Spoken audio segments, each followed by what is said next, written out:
Hi, Jennifer. Thank you so much for being with us today. I'm really excited to talk to you about how hashtags and video sort of meet to improve small businesses' SEO.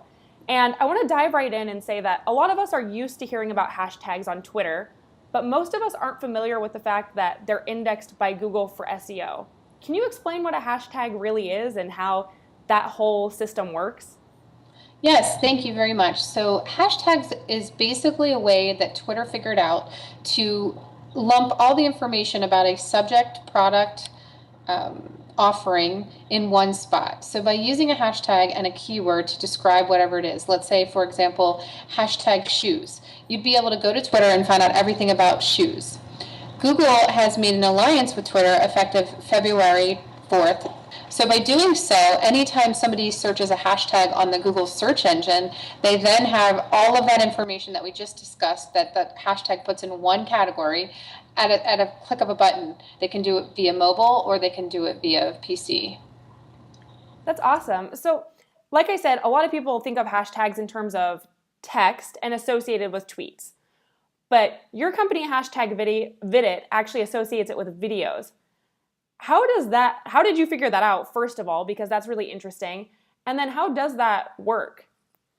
So in 2013, Google made a major search engine overhaul. They called it the Hummingbird update. And when they did it, they focused on four things. One was making sure everything was mobile, and two was making sure that things were app friendly. Three was making sure that video got indexed faster than anything else on the World Wide Web. And then four was something called Linguistic User Interface, LUI for short. So what I did with my search engine optimization knowledge, I've been doing it since 2001, I basically coupled that information together and said, how can I figure out a way to change the way we're currently doing business, giving every small business an opportunity to be found nationally rather than being pigeonholed to a geo-targeted strategy. Obviously, if you're a restaurant, you want to be found in your community so that people will find you and come to you. But there are other small businesses that do offer things nationally, and they want to be found on the World Wide Web.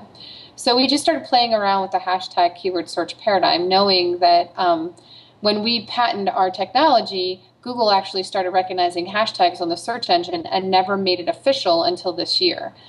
That's awesome. I mean, it's amazing that you guys were able to see those trends so far back and see where they're at right now. Call it happenstance, but sometimes it's nice to be in the right place at the right time. And maybe it's a once in a lifetime opportunity, but that's how I view it. So every day I try to make it better for me and for our clients. That's awesome. And I am curious though, so how can businesses incorporate hashtags into their strategy currently? Because I think right now a lot of them are sort of stuck thinking about that with a Twitter paradigm. Sure, of course. And I don't think that being in the Twitter paradigm is considered stuck right now. And the reason I say that is because of the fact that Google actually is giving Twitter a search result on their search engine. It means that it's what I call the trifecta. So Twitter also announced on February 24th that they're using video. I guess it's called Periscope, if I'm correct. Yeah. So Google recognizes Twitter, Twitter recognizes video, and then YouTube is obviously streaming that video for Twitter. I call it the trifecta because Google owns YouTube and now has made a relationship socially with Twitter. So if I'm a business and I want to advertise a hashtag, you can do it as simply as wearing a t-shirt around with just your hashtag on it. And people are so conditioned by Twitter teaching them to search the hashtags, and you see it in every commercial, they'll just start searching it. I personally did that actual test. I wore a t-shirt around that said hashtag EBO, SEO, PPC.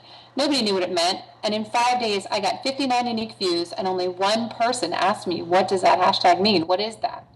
So people are just what I call curiously nosy. It's the easiest way to market your small business in whatever category you want to be found for. So you can use it socially, you can use it on the World Wide Web, you can use it in your business cards, you can wear t-shirts, you can wear hats. I'm sure you've seen other people with their hashtag advertising wherever. I think you and I were recently at Icon, and they had Yeah. hashtag Icon. Now, they weren't using it the way that we're suggesting. They were using it just to say, hey, follow this hashtag, be part of the conversation during our Icon event. You can use hashtags in promotion. So if you want to promote your business, or you have what we call a trial, or you want somebody to email in or subscribe to something, you can use them in so many different ways. The reason we've coupled them with video is because it's considered one search, one World Wide Web, and then instantly your customers, clients, patients, buyers, listers, sellers, whoever they might be, get the message you want them to know about your business instantly in video. And we use video because it's the #1 way to capture audience's attention since 2009.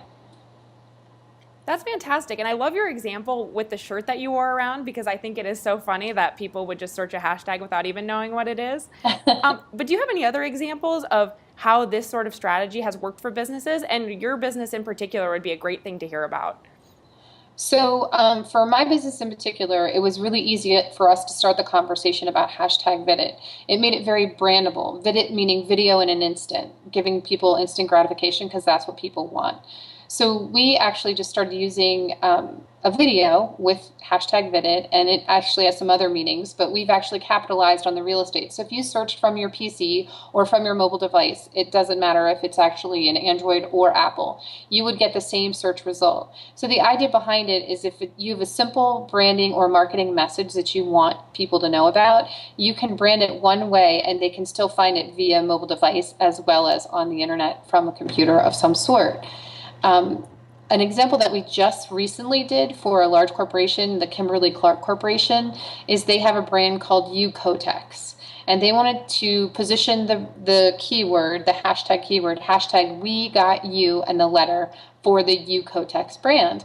So in doing so, we were able to position them in 3 weeks on the first page of Google for a organic result that they didn't have to use pay-per-click for. What this does is it saves that customer or client money, a lot of money on pay-per-click and traditional monthly SEO offerings. So if you have a limited budget and you're a small business, it works really well. And if you're a huge brand, it works really well because you can take that budget that you have behind the huge brand and really garner a lot more views and visitors. So one last question. Since our audience is small businesses, what would be 1 or 2 pieces of advice that you would give our audience, either just in terms of entrepreneurship or in terms of SEO and hashtags and creating that online presence? So it's my professional opinion that Twitter will start to categorize tweets with different symbols on the internet. I mean, if Google's already acknowledging them, which they have been, then something like that will happen. There'll be something with the hashtag search paradigm being other symbols. That's one thing. So I would pick a hashtag that represents your business. There is a strategy behind taking that hashtag keyword, whatever you choose, and putting it into all of your social media, making sure it's on all of your business collateral, and making sure that you are making it interesting for the people that are actually looking at it. Because if you don't make it interesting, they're not going to come back and they're not going to stay part of that conversation. So you need to make it engaging. And then the second part, I would tell you, is really profound. It's my professional opinion that in 5 years or so, you won't really need an online website.